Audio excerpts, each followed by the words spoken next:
cabins, connected by a roofed breezeway or dog trot. Piled in stacks, perhaps 18 inches high, about 6 feet apart, foundations discouraged insects that could bore into the logs and destroy them. Jonathan and the boys had cut oak trees tall enough to make logs 20 and 16 feet long. Piles of these ranged around the foundations, trimmed and hewn on two sides as smooth as broadaxe and foot adze could make them. The weremen folk rived out what Jonathan reckoned were close to 5,000 oak shingles to roof the cabins and the 10-foot space between.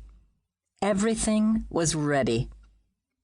As Christy scrambled back and forth, adjusting the ropes, she thought of the neighbors she knew best, Ethan Hayes and Hester Ballard, and how she'd met them. As soon as Ellen's Pride, her silver-laced Wyandottes, the most vulnerable of the Ware's creatures, had a log house, Christy's father and brothers, 14-year-old Thoss and 16-year-old Charlie, cleared and plowed several acres of bottomland. Stumps of black walnut, hackberry, oak, and hickory jutted from the broken earth to be grubbed or burned out as time allowed. Logs that could be used for fences or buildings were snaked by the oxen or horses to wherever they'd be the handiest. Christy and Thoss had planted that first field to corn, following rough furrows that were little more than big clumps of sod bound by interlaced roots, ancient. Undisturbed by the fires that swept through prairie and woodland after the first frost, when sere high grass would explode from lightning or a chance spark. The family had sold their harrow, so Jonathan had made one by attaching 4 stout-limbed branches to an oak bar the horses could drag across the plowed land to break up the clumps. Brother and sister carried hatchets. Where they found no cleft in the earth, they chopped niches in clods and covered the seed corn.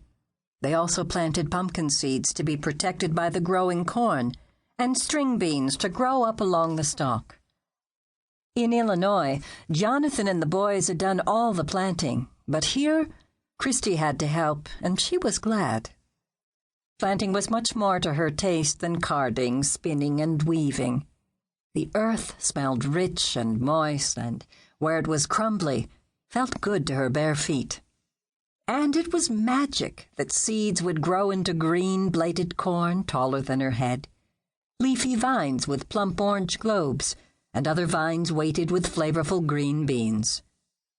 Nor had it all been work. As summer came on and the creek warmed, Christy and her brothers had swum in a limestone-bottomed hole near the house, and often there'd be a free hour or two when they could explore up and down the creek and in the woods around their clearing. Their best discovery had been a cave in the bluffs to the south. A low entrance opened into a chamber large enough for a score of people, and fantastic shapes formed by drips from the ceiling glittered in the muted light. It must have been used by Indians, because a limestone slab near the opening had been hollowed out for grinding. A stone pestle rested at the edge. Who had used it last, and when? These pleasures, though, had been surrounded by all that had to be done. The shorthorn oxen, Moses and Pharaoh, brass knobs gleaming from the tips of their curving horns, broken acre for sorghum cane, and a small plot for a garden. The sleek white animals, each weighing about 2,700 pounds, worked best for Thoss. He praised and rubbed them down after their labor and put dollops of sorghum molasses in their grain. While the menfolk had planted the cane that would produce the family sweetening once the big barrel in the wagon was gone, Christy and her mother had attacked the clods of the garden with spade, pitchfork, and hoe, but the sod roots had to decay before the earth could nourish tame seeds.